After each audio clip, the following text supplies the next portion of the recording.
inclure dans cette capsule numéro 2 que nous réservons au concept de l'élaboration de la loi de finances. On a parlé de la loi de finances, de la différence avec la notion de budget, les différentes lois de finances, la loi de finances de l'année, la loi de finances rectificative, la loi de règlement et la loi de finances cadre, bien entendu, qui nous permet d'élaborer, d'exécuter et de contrôler les différentes lois de finances.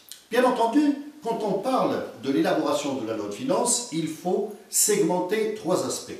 Le premier, il est relatif à l'élaboration juridique de la loi de finances.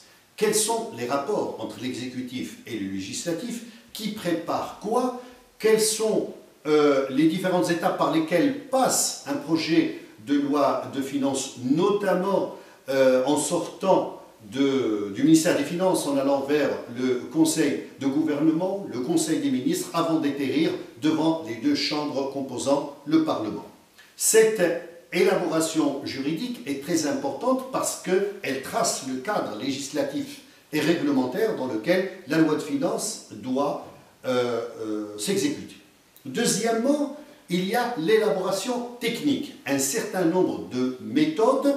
Je vous invite à revenir sur votre polycope pour trouver les différentes méthodes, à savoir la méthode de la reconduction automatique, la méthode de la plus-value fiscale systématique, la méthode de la régulation budgétaire. Toutes ces méthodes sont là pour accompagner techniquement l'élaboration juridique faite par les pouvoirs publics concernant le projet de loi de finances. Je parle de projet de loi de finances parce qu'avant le 31 décembre, on ne peut parler que de projet. Le troisième aspect, il concerne l'élaboration économique de la loi de finances. Il est inconcevable d'imaginer un projet de loi de finances qui ignore le déficit budgétaire, la notion de la dette publique, à savoir la dette extérieure et intérieure de l'État et de ses démembrements.